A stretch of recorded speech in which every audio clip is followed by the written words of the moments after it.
오늘 이 저녁에는 우리 요한복음에 대해서 좀 간단하게 개요를 설명하고 요한복음이나 또 다른 성경책에서 은혜 받으신 것들을 함께 나누는 간증하는 시간들을 갖도록 하겠습니다. 다음 주까지 요한복음 하겠습니다. 다음 주 안식일 되면 요한복음이 아마 끝날 겁니다. 아마 좀 결심을 하시고 이번 주일에는 요한복음을 읽어봐야 되겠다고 하고 한번 읽어보시면 큰 은혜가 되리라고 확신합니다. 자, 요한복음서는 요한이라는 제자가 썼습니다. 요한은 여러 어떤 정황들을 봤을 때 예수님의 제자들 가운데 제일 나이가 어렸을 것이다 라고 그렇게 말하고 있습니다.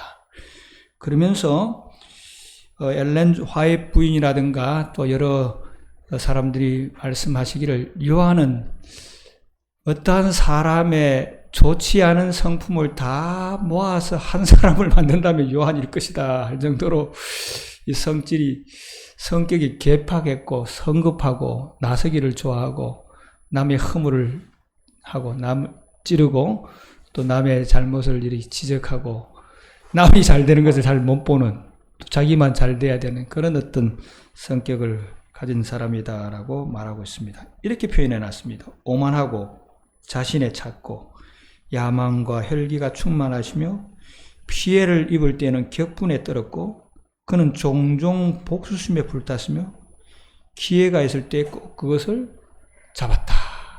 참 사람이 좋지 않은 점들을 거의 다 가지고 있었던 그러한 제자였습니다. 그러나 그가 예수님을 가장 가까이에 따랐기 때문에 예수님의 가장 깊은 애정 속에서 그의 3년 반을 보냈기 때문에 그는 그러한 여러 좋지 않은 그런 성격을 가졌지만 그는 나중에 어떻게 말하느냐 하면 그는 예수님의 사랑하는 제자다라고 이렇게 말하며 자기는 말씀이신 예수님을 눈으로 보고 손으로 만져본 자였다. 그렇게 얘기를 하고 있습니다. 그래서 저거의 3년이 거의 끝나갈 무렵에는 예수님과의 그 관계를 예수님이 십자가에 달려 돌아가시고 하는 그런 것들을 차마 어린 나이에 어떻게 할 수는 없고 또 그러기 때문에 예수님이 제일 가까이에서 끝까지 십자가에까지 따라갔던 그러한 제자였습니다.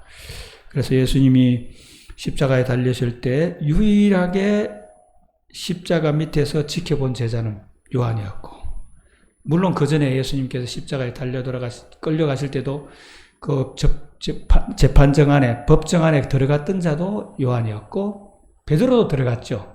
그러나 베드로는 나중에 예수님을 3번 모른다고 부인하고 도망갔고, 그러던 자리에서 예수님의 모친을, 어머니 마리아를 이렇게 잘 모시라는 걸 부탁을 받게 되었고, 그것이 또 계기가 되었고, 예수님이 부활하신 후에 무덤에 제일 먼저 달려갔던 사람이 이 요한이었으며 또 예수님이 부활하신 다음에 갈릴리 호수에서 제자들과의 그 어떤 얘기들을 하실 때도 그곳에 같이 있었던 아마 그러한 여러 가지 예수님과의 깊은 유대 관계, 주님께서 또 자기를 본 그 제자에게 특별한 주시고자 하는 말씀이 계셨기 때문인지는 모르지만 아마 천수를 다하고 죽은 제자가 이 요한이 아닌가라고 생각이 듭니다. 천수를 다했다는 얘기는 다른 제자들은 다 철퇴를 맞거나 돌에 맞거나 십자가에 거꾸로 달리거나 목에 칼이 들어와서 들어가거나 이렇게 죽었지만 사도 요한은 죽이려고 어디까지 끓는 가마솥까지 여었지만 그 가마솥에서 타지 않고 데이지 않고 이상하니까 끄집어내서 밤모섬에까지 보냈지만 밤모섬에서 살아나와서 마지막까지 교회를 치리했던 특권이라면 특권이며 또 하나님의 사명을 끝까지 나이 많을 때까지 다했던 그러한 제자가 요한입니다. 자, 요한은 요한복음을 쓸 때 어떠한 관점으로 요한복음을 쓰게 되었다라고 우리가 성경 연구학자들이 말하느냐 하면 예수님은 신이시다. 예수님은 신이신데 그 신이 어떤 분이시냐니까 말씀으로 태초부터 계셨던 그 신이 뭐가 되셨다? 육신이 되셨다는 그런 관점에서 요한복음을 쓰게 되었습니다. 마태복음은 어떤 관점에서 예수님을 썼다고 그랬습니까? 예수님은 약속된 유대인의 왕, 그렇기 때문에 유대인에게 적합한 복음서가 마태복음이었습니다. 지금은 다 그런 개념들이 사라졌지만 마가는 어떤 개념에서 썼다고 그랬습니까? 예수님은 종으로서 고통당하시고 오신 그런 예수님으로 써서 이방인들은 거의 유대인들에 비해서는 뭐같이 대접을 받았습니까? 천대받는 사람, 그러한 관점에서 썼다고 한다면, 누가는 예수님은 뭐로 오셨다? 참으로 참다운 우리 인간으로 오셨다. 인간다운 모습을 잘 묘사한 책이 누가라고 한다면, 요한은 예수님은 뭐로 오셨다? 말씀이신 신으로 오셔서 신이 우리와 함께 계셨다라는 그런 관점에서 요한복음을 쓰게 되었다라고 말하고 있습니다. 사복음서를 이렇게 네 부분에 대해서 예수님을 보여주신 이유는 예수님이 어떠한 분이라는 것을 분명하게 우리에게 알도록 하시기 위해서 그렇게 하셨다라고 말하고 있습니다.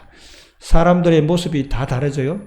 우리가 어떠한 사람의 모습을 그린다고 한다면 제가 저희 집사람의 지금 모습을 그린다고 하면 지금 앉아있는 모습일 겁니다. 그러나 이수정 집사님이 그린다고 하면 뒤에서의 모습을 그릴 거라고. 또 백문숙 지사님이 그리신다면 또 옆모습을 그리실 거라고요. 각자의 모습이 다 다르지만 그것을 합치면 뭐가 되는 겁니까? 그 한 사람이 되듯이 예수님의 각자의 역할들이 다 다르지만 모으면 한 모습이 되는 완벽한 모습을 볼 수 있도록 하시기 위해서 사복음서를 주셨다라고 얘기를 하고 있습니다. 그런 의미에서 우리가 과거에 저는 어떤 생각들을 하냐니까 요즘에도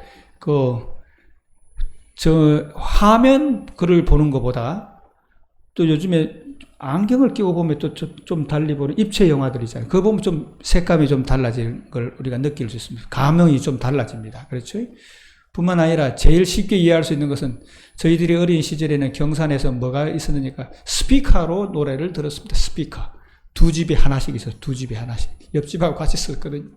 그거로 듣다가 조금 지났을 때는 그 FM 스테레오로 들으니까 얼마나 음악이 좋은지요. 그러나 그 다음부터는 조금 더 좋은 이제 곳에 갔을 때는 어느 한 집에 갔더니만 지하에 있는데 그 지하실에 서라운드 시스템으로 해서 음악을 들으니까 말 타는 거에 막 이렇게 들리면서 이 생동감이 있는 것을 느끼면서 어떤 것들을 느끼게 되니까 예수님에 대해서 좀 더 분명하고 다채롭고 감동적으로 볼 수 있도록 사복음서를 주셨다는 얘기입니다. 그래서 예수님은 그러한 관점에서 요한복음을 썼으며 또 특별히 요한은 어떤 관점에서 기록하게 되었느냐 하면 요한은 요한복음을 제일 나중에 썼습니다. 제일 나중에 쓰면서 어떤 생각들이 들어오게 되었느냐 하면 이 예수님에 대한 기억들이 점점 사라져가는 시대였어요. 예수님을 직접 만나고 본 사람들은 거의 다 돌아간 그런 시대였어요.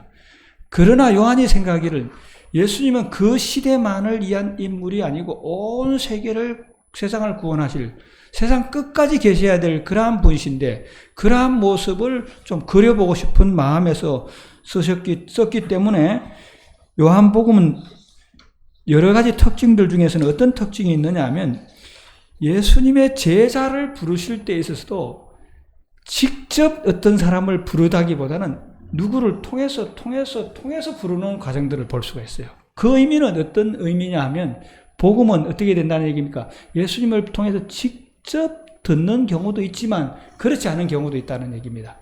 저와 여러분은 복음을 들었습니다. 복음을 들었는데 어떻게 들었습니까? 예수님의 직접적인 음성으로 듣지는 않았습니다. 말씀을 통해서 들었고 우리의 부모를 통해서 들었고 제3자를 통해서 듣고 이러한 과정들을 아주 상세하게 잘 기록했다라는 그런 의미입니다. 그리고 요한복음에는 기적이 몇 가지가 나오는데 그 기적들의 특징은 무엇이냐면 다 직접 손으로 만지시거나 그렇게 하지 아니하시고 말로 다 하셨으며 심지어는 가버나움의 백부장의 아들을 고치실 때는 16km 정도 떨어져 있는 그곳의 사람들에게 병이 나았다. 그것은 어떤 의미입니까? 그분은 보지 않아도 능력이 거기까지 미칠 수 있는 그런 분이시다. 가라, 내 아들이 나았다. 베데스다 연못에 38년 된 병자를 일으키실 때도 말씀으로 일어나 내 친구를 들고 가라. 그 말씀이 힘이 있었다는 얘기입니다. 실로암 연못가에서 그 소경을 고치실 때도 1km 떨어진 실로암 연못에 가서 씻으라. 그리고 나사로를 부르실 때도 나사로를 부르시는 것은 정말로 극적인 장면입니다. 그 무덤에 있는 사람 나사로야 나오라는 그 말씀으로 나사로가 나왔는데 어떠한 모습으로 나왔습니까? 지금은 우리가 장례 풍속도 지금도 그렇습니다만 그래도 지금은 장례 풍속에서 수의를 입으면 걸어다닐 수는 있을 것 같더라고. 바지도 입히고 하는 게. 그러나 그때 당시에는 그러지 않았습니다. 꽁꽁 다 묶었습니다. 그러나 그 꽁꽁 묶여져 있던 그 나사로가 나왔다는 것. 이런 것들은 예수님의 신으로서 먼 거리에 있었지만 거리와 시간과 공간을 초월해서도 마실 수 있는 분이다. 능력을 베푸실 수 있는 분이다라는 그러한 관점에서 쓴 책이 요한복음이다. 그래서 여러분께서 요한복음을 보실 때마다 이 요한복음에서 내가 누구를 만나야 되겠다고 정말로 단호하시고 싸우시고 첨예한 논쟁에서도 이기시고 그런 논쟁에서 일침을 놓으시는 그 단호한 신성이 비춰지는 그러한 모습들을 보시는 것이 요한복음을 보는 데 있어서는 아주 중요한 포인트라는 얘기입니다. 그래서 요한복음은 다른 복음서에서는 예수님이 겸손하고 좀 순진하고 자비롭고 이러한 모습들이 좀 많이 묘사가 되었다고 한다면 요한복음은 그런 모습들은 거의 다 빼고 어떠한 모습으로 단호하고 논쟁에서도 아주 첨예한 논쟁에서 딱 선을 가르치기도 하고 또 일침을 놓으시기도 하는 그런 어떤 신성이 번쩍이는 그러한 모습들을 볼 수 있는 책이 이 요한복음입니다. 그래서 여러분과 제가 이제 이번 주일에 다음 주 꼭 좀 결심을 하셔서 37에 20일 요한복음 21장으로 되어 있는 책입니다. 1월부터 읽으시면 하루에 석 장씩만 읽으시면 한 주일에 다 읽을 수 있는 책입니다. 그러한 관점에서 읽으심으로 꼭 은혜를 많이 받았으면 하는 바람입니다. 그리고 또 요한복음의 또 다른 특징 중에 일반적인 특징 중에 하나는 요한복음은 요한이 아마 섬세했던 제자였던 것 같습니다. 날짜를 잘 기록했어요. 이틀 후, 그 다음 이틀 후, 6월절 4일날, 6월절 이틀 후 이렇게 해서 쫙 날짜를 잘 기록했습니다. 그리고 요한복음에서 기록된 사건들은 며칠 만에 기록이냐니까 3년 반이면 얼마입니까? 1290일이에요. 1290일의 사건들을 다 기록한 것이 아니라 요한복음에서 기록된 사건은 29일 동안 일어났던 일만 기록한 거예요. 그런데 그 29일 동안에 일어났던 기록들이 몇 년을 커버하게 되냐니까 3년 반을 정확하게 커버를 해요. 그래서 아마 요한복음이 기록되지 않았다고 한다면 예수님이 이 땅에 오셔서 몇 년부터 몇 년까지 봉사했을 것이라는 것에 대한 어떤 혼란들이 왔을 때 상당한 혼란이 있을 수 있습니다. 그러나 요한복음은 기록을 통해서 언제부터 언제까지 그 기록을 딱 모으면 딱 3년 반이 나오는 것을 우리가 알 수 있습니다. 그런 여러 가지 특징이 있는 책이 요한복음이다라는 말씀입니다. 자, 그래서 이번 주일에 저와 여러분께서 저도 이제 사실 요한복음을 읽을 시절이 지났는데도 멈춰놨어요. 이번 주일에 같이 한번 읽어보자라는 마음으로 같이 한번 읽어보는 힘으로 은혜를 같이 좀 받았으면 하는 바람입니다. 자, 저희 서로는 이렇게 말씀을 드리고 혹시 요한복음 서론 부분이나 누가복음이나 또 사복음서나 이런 것들을 읽으시면서 말씀을 함께 나누실 분들이 있으시면 간단하게 좀 말씀을 간증하는 시간들을 좀 갖도록 하겠습니다. 제가 오늘은 서희부터 제일 먼저 하려고 마음먹었는데 자는 것 같습니다. 피곤한 우리 아이 자는 모습도 참 좋습니다. 자, 그래도 백문숙 집사님께서 먼저 하시는 게 좋을 것 같습니다. 어르신이고 앞에 계시고 하니까. 예.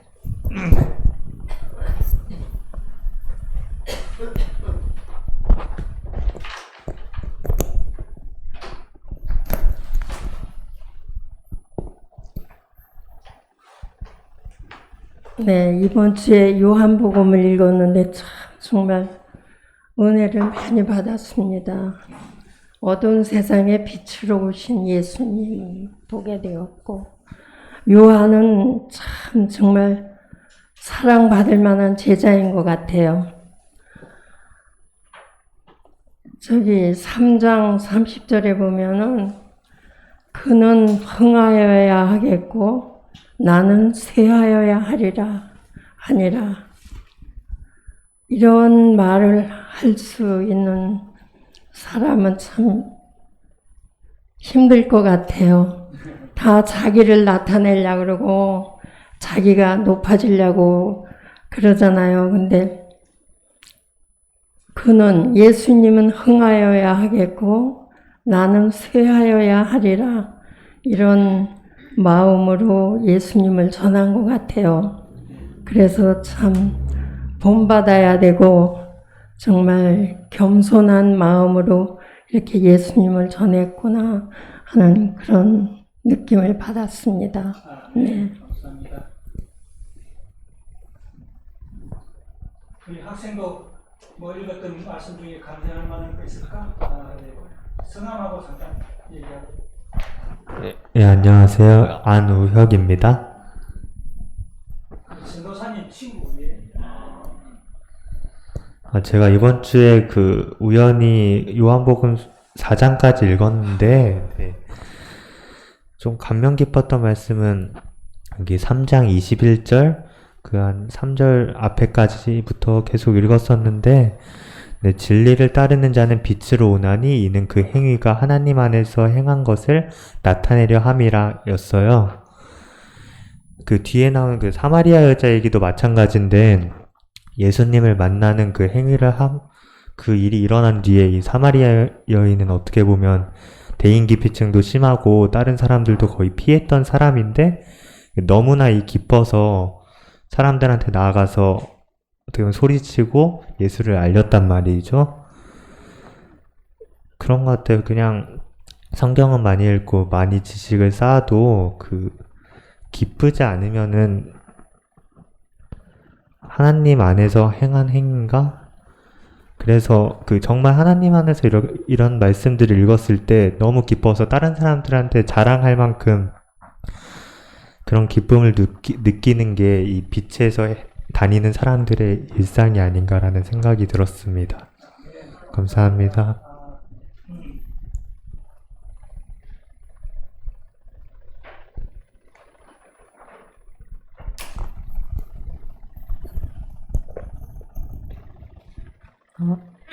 저는 이번 주에는 11기하를 다 마쳤는데요.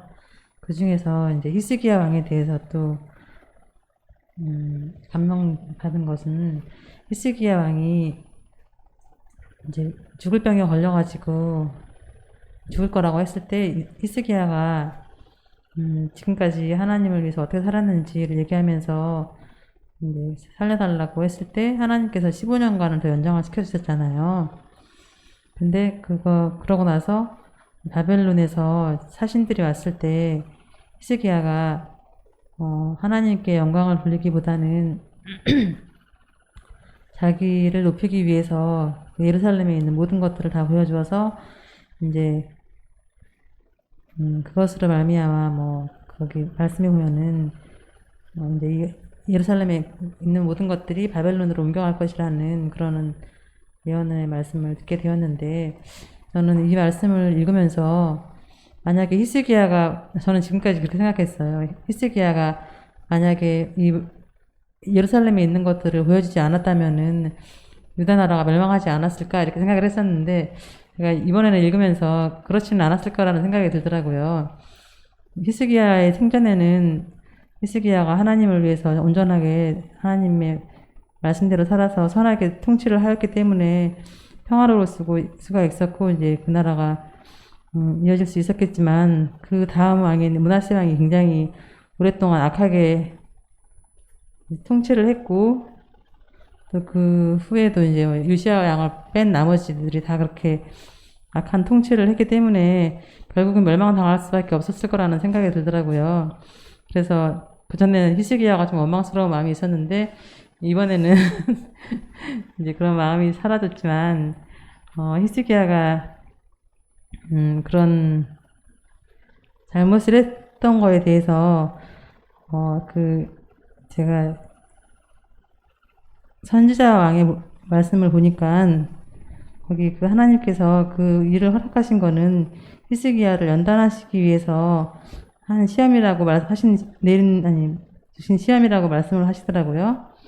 감사와 헌신에 대한 시험이었는데, 히스기야가 그 시험에서 하나님보다는 자기 자신을 높이는 일을 했었다고 얘기하시면서 이 이야기는 우리에게 교훈이 되는데 우리는 우리가 하고 있는 것보다 훨씬 더 많이 우리가 경험한 하나님의 은혜와 자애와 비할 데 없이 깊은 구주의 사랑에 대한 귀중한 이야기들을 말할 필요가 있다. 정신과 마음이 하나님의 사랑으로 충만할 때 영적 생애와 관계에 있는 것들을 나누는 것이 어렵지 않을 것이다 라고 말씀하셨는데 정말 우리의 마음에 항상 하나님께 대한 사랑과 그 은혜에 대한 감사가 넘친다고 하면은 우리가 언제 어디서든지 이렇게 하나님을 높이는 말을 할 수 있을 거라는 생각을 하게 되면서 히스기야가 사실 굉장히 그 성경에 보면은 그 히스기야 전이나 히스기야 후에 그처럼 선한 왕이 없었다고 할 만큼 그런 왕이었는데도 불구하고 이런 시험에서 넘어졌었는데 우리도 그런 그 히스기야의 이야기를 보면서 반면교사로 삼아서 정말 항상 하나님을 사랑을 이렇게 늘 생각하는 사람이 되어야겠다고 생각했습니다.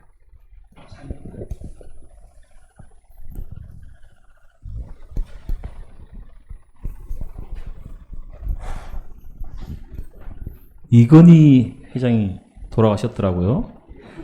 그래서 뭐 잠깐 뭐 깊이나 그래서 또 한 사람이 또 세상을 떠나는구나라고 생각하고 별 사실 깊은 관심이 없었어요. 그래서 세금인가 상속세가 몇조 원, 몇십조 원 된다고.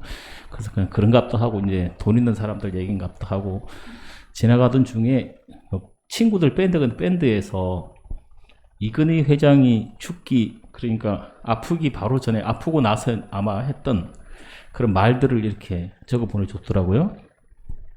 그리고 보니까 돈은 있을 때는 자산인데 병드니까 유산밖에 안 되더라고 하고 권력 여러 가지 일들이 결국에는 흠하다라는 얘기였어요. 그래서 주위 사람들에게 잘하고 선을 베풀고 하여튼 그런 얘기들이 있더라고요. 그러면서 제가 솔로몬이 생각이 나더라고요. 그래서 전도서를 읽어봐야 되겠다.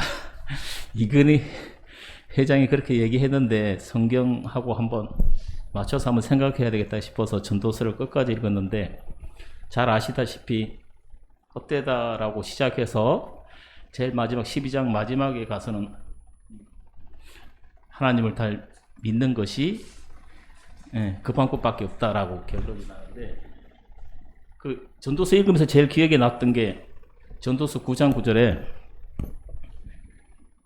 세상에 여러 가지 돈 권력 결혼 아내 다 해봐도 아무 소용 없는데 9장 9절에 뭐라 그랬냐면 살면서 이제 이렇게 해라라고 하는 말이었어요.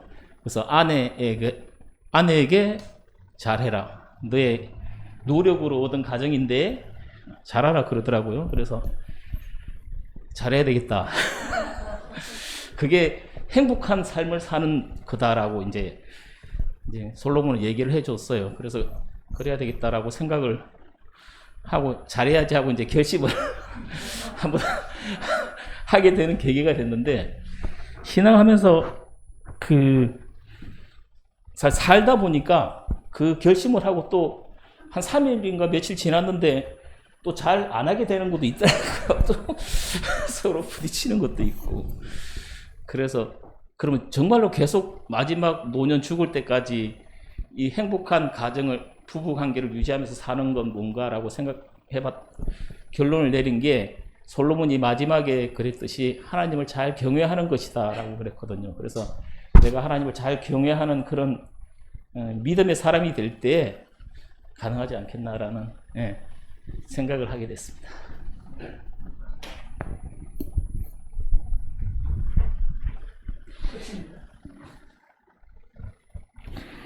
저는 방송에서 이렇게 보고 너무나 제가 좀 깨달음을 얻었다고 할까요? 글이 있어서 좀 같이 얘기를 나누려고 합니다. 우리가 어리석고 무모한 그 종교의 믿음을 얘기할 때 거의 그 뭐 휴거에 대해서 예전에 이런 경우가 있었다고 하면서 이제 그런 경우를 많이 드는데 92년 10월 28일이 그 세계의 종말론으로 아주 전 세계를 좀 떠들썩했던 우리나라가 주목을 받았던 일이 있었던 것 같아요. 근데 그곳에서 그 뭐 다미 선교회인가 그쪽에서 10월 28, 24일에 예수님이 그 사람들이 모두 여기서 공중으로 들어 올려져 가고 뭐 종말이 온다고 이제 그런 얘기가 있었는데 그 거의 뭐 돈하고 집, 가족, 자신의 이제 삶까지도 다 내어놓을 정도로 믿음들이 그분들이 강했어요.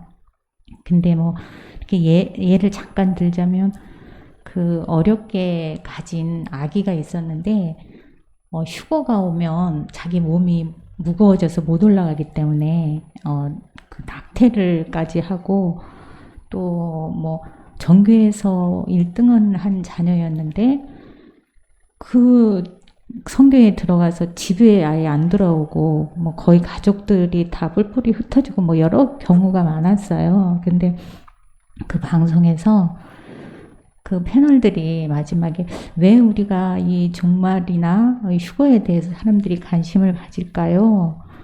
왜 계속 잊을만 하면 이런 일이 나올까요? 이제 이런 얘기를 했는데 거기서 예전에 그 담이 선교회에 있다가 탈출해서 지금 이제 일반인으로 살아가는 사람들이 나와서 예전 일을 자기가 겪었던 일을 얘기하면서 그 얘기하는데 한 사람은 이 세상이 살아가기가 너무 힘들기 때문에 그런 일이 있으면 마음이 좀 위안이 되기 때문에 거기에 아마 집중을 하게 될 거라고 또 뭐 그런 얘기를 하고 거기서 있던 어떤 이제 여성분이 얘기를 하시는데 거기 있을 때는 한 뭐 오랜 시간을 그 교회 건물에서 같이 남녀노소가 한 곳에서 같이 숙식을 하면서 지냈는데 자기는 거기서 싸우는 사람을 못 봤대요. 싸우는 사람을 못 보고 거기는 다 서로 양보하고 또 배려하고 그러면서 저는 거기서 다투는 사람을 못 봤어요. 그렇게 여러 번 얘기를 하는 거예요. 그러면서 이제 마지막에 얘기를 하는데 거기 사람들은 다 싱글벙글하고 살았어요. 그런 얘기를 하는 거예요. 근데 싱글벙글이라는 그 단어를 2번을 그렇게 쓰면서 거기 사람들은 다 싱글벙글하며 살았어요. 그때는 그랬어요. 그렇게 얘기를 하는데 저희가 예수님이 오시는 거를 믿고 거기는 그 10월 28일에 온다는 기간이 정해져 있고 우리는 언제 오실지 모르지만 예수님이 확실히 오신다는 걸 알고 그 선교회하고 별 차이가 있다는 거는 날짜가 정해져 있다는 그거 하나인데 왜 그렇게 싱글벙글 하지 못하고 살까 그런 생각을 한번 해봤어요. 예, 그래서 거기보다 우리가 훨씬 우리는 정말 믿을 수밖에 없고 진정한 사실인데 거기에 다른 종교를 믿는 그 사람들은 그렇게 서로 양보하고 예수님 올 때까지 그 휴거가 올 때까지 싱글벙글하고 또 서로 양보하고 싸우지 않고 사는데 우리는 과연 그렇게 살았나 하는 생각이 들더라고요. 그래서 그 싱글벙글이라는 그 단어가 계속 머릿속에 남아서 나도 예수님 오시는 걸 우리는 믿는 사람들이니까 정말 싱글벙글하며 살아야 되겠구나 그렇게 생각을 했어요. 그래서 참 뭐 어떤 다른 그 어떤 간증보다 저한테는 큰 감동이 된 그런 말씀이었습니다.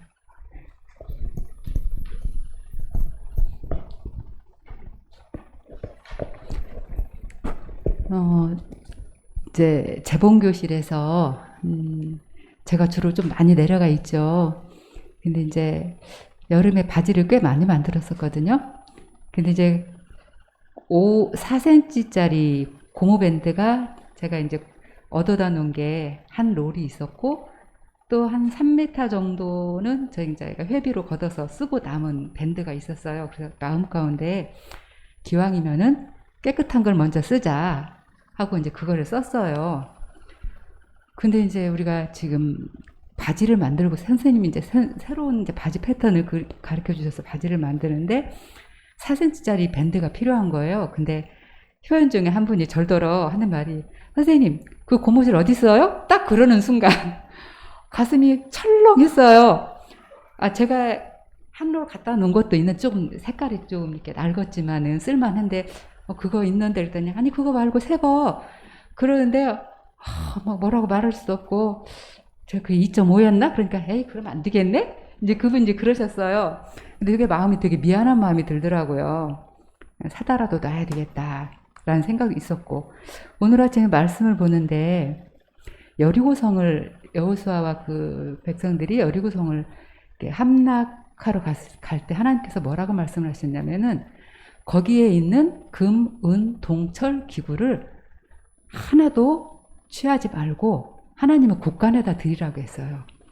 근데 아간이 그곳에서 탐심이 발동을 해서 그걸 몰래 숨겼어요. 근데 이제 시날 땅의 아름다운 외투 한 벌하고 그런 금, 은을 이렇게 땅에 이제 자기 박스 안에 그 땅을 파고 다 숨겨놨는데, 결과는 다 여러분들 다 아실 거예요. 내가 이제 아간은 여기에서 여리고성을 함락하러 가면서 탐심이, 이 사람의 탐심이 여기서 드러났구나. 그렇다면 나의 탐심이 드러난 장소는 어디였을까 생각을 해보니 재봉교실이었어요. 때로는 그렇게 좋은 원단은 아닌데 누군가가 쓰다가 기부한 원단들도 있어요. 근데 저도 그 중에 좋은 거 고르고 싶어요. 근데 제가 먼저 덥석 집을 수는 없잖아요. 다른 사람들 그냥 저거 내가 마음에 드는데 하면서 마음속으로만 그러고 있고, 저거 안 가져갔으면 좋겠는데 했을 때 이제 다른 사람들은 그냥 이렇게 자기가 좋아하는 물건들을 먼저 선택을 해요. 그러면서 저는 저 물건을, 저거는 약간 색도 바래 있고, 그러니까 사람들이 딱 봐도 저건 안 가져갈 건데 만져보니 원단은 내가 알겠더라고, 좋다는 거를. 그래가지고 그걸 분명히 사람들은 연습용으로 쓸 것 같아요. 그래서 저걸 연습용으로 써버리면 안 되니까 안전한 곳에 둬야지 하고 장소를 옮겨놨어요. 제 탐심이 드러난 장소였어요, 거기가. 저는 십계명을 참 사랑해요. 그래서 하나님 말씀을 너무 좋아하는데 그 부자 법관처럼 나는 하나님의 말씀을 잘 순종하고 있다라고 생각을 했는데, 여기에서 제가 걸린 걸 모르고 있었어요. 근데 회원 중에 한 분이 그 말을 했을 때에 내 양심이 이렇게 떨렸고, 또 돌아보니 진짜 좀 먹어서 없어질 그 천조가리에 내가 목숨을 걸고 있었던 거죠. 나의 탐심이 드러난 곳이 여기였구나. 하나님께서 나를 깨닫게 해주셔서 회개하게 하셨구나. 그래서 너무 감사한 오늘 하루였습니다. 감사합니다. 다음부터는 우리 금요일에 오실 때 자기가 앉는 자리에서 한 2칸 정도 앞으로 좀 오시면 좋겠습니다. 꼭 늘 그 자리에 앉으시는데 조금만 앞으로 오시면 좋겠다고 생각합니다. 자, 요한복음 20장 31절 보겠습니다. 30절, 31절, 요한복음 20장 30절. 예수께서 제자들 앞에서 이 책에 기록되지 아니한 다른 표적도 많이 행하였으나 오직 이것을 기록함은 너희로 예수께서 하나님 아들 예수 그리스도임을 믿게 하려 함이요 또 너희로 믿고 그 이름을 힘입어 영생을 얻게 하려 함이니라. 21장 25절. 21장 25절. 예수의 행하신 일이 이 외에도 많으니 만일 낱낱이 기록된다면 이 세상이라도 이 기록된 책을 두기에 부족할 줄 아노라. 이 요한복음에 기록된 목적이 잘 기록되어 있습니다. 예수님께서 행하신 표적들이 많이 있다고 했습니다. 근데 요한은 표적을 딱 7가지만 했어요. 그리고 예수님이 행하신 일들이 엄청나게 많다고 했습니다. 만약에 예수님이 행하신 일들을 다 기록한다면 이 세상에라도 기록된 것을 담지 못한다고 했어요. 이유는 왜 담지 못하겠습니까? 이 세상에 일어나는 모든 일에 예수님께서 관여하시 아니하시는 일이 하나 있습니까? 하나도 없어요. 그러니까 이 세상을 두기에 버겁하다는 겁니다.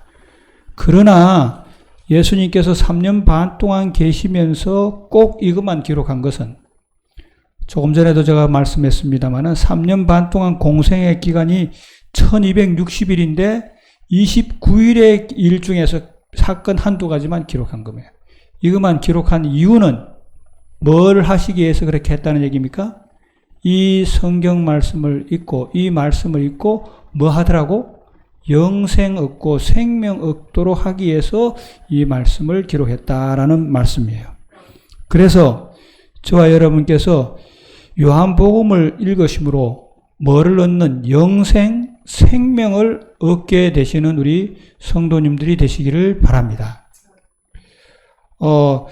다른 복음서에서는 구원을 뭐로 표현하냐니까 천국이라고 표현하기도 하고 하나님의 나라라고 표현하기도 하고 하늘나라라고도 표현했습니다. 그러나 요한복음에서는 구원이라는 말을 다른 말로 표현하지 않았어요.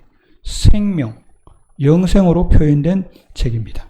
그리고 요한복음은 세상의 끝이 언제라고 강조를 하고 있냐니까 바로 오늘이라고 해요. 지금이라고 그랬어요. 그래서 영생 얻는 것, 구원 얻는 것이 언제 미뤄야 된다는 얘기입니까? 내일까지 미뤄야 된다는 얘기가 아니라는 뜻이에요. 그래서 사람들은 뭘 하기 위해서 사느냐 하면 살기 위해서 살아요. 살기 위해서 살지 않은 사람이 하나도 없어요. 근데 살기 위해서 뭐를 목표로 두고 사느냐니까 자기가 가진 소유물을 목표로 두고 살아요. 세상에서 소유물을 목표를 두고 산 사람들은 갈 때 이건희 회장이 그랬던 것처럼 또 전도서의 기자가 그랬던 것처럼 소유를 목적으로 산 사람들은 갈 때 다 허무한 겁니다. 그러나 소유를 목적으로 삼지 아니하고 뭐를 목적으로 살았다고 한다면 성경이 기록되고 성경이 우리에게 가르친 대로 살았다고 한다면 그 사람의 삶은 가치 있고 보람 있는 겁니다. 하나님께서 이 땅에서 우리에게 생명을 주신 것은 뭐 하기 위해서 주셨느냐니까 또 다른 기회를 가지라고 하기 위해서 주셨다는 얘기예요. 또 다른 기회는 어떤 기회냐니까 이 세상 살면서 행복하고 즐겁고 사실 행복하고 즐거운 일도 순간이에요. 그것을 더 갖고 싶을지 잠깐입니다. 그러나 그것은 만끽하지 못하고 뭐 생명, 영생 얻도록 하기 위해서 우리에게 주신 기회입니다. 이 기회를 우리가 소유나 가지는 것이나 남의 이기적인 것을 탐내는 것이나 이런 것들로 보내지 말고 뭐 하시는 일에 예수님의 말씀을 믿고 순종하심으로 말미암아 구원, 영생 얻는 여러분과 저가 되기를 바라면서 그것은 바로 언제부터 시작되어야 된다? 지금부터, 세상 끝인 지금부터 시작된다는 점을 생각하시면서 요한복음을 읽을 때마다 그 목표를 위해서 그 목적을 두고 요한이 요한복음을 썼구나 생각하시면서 저와 여러분이 새로운 생명 가운데, 새로운 영생 가운데, 새로운 빛 가운데 살아가게 되시는 모든 성도님들이 되기를 바라면서 오늘 말씀을 또 여러분의 간증을 마치도록 하겠습니다. 마치는 찬미 우리 잠깐요. 제가 539장 찬미하고 제가 기도하고 마치도록 하겠습니다. 539장입니다.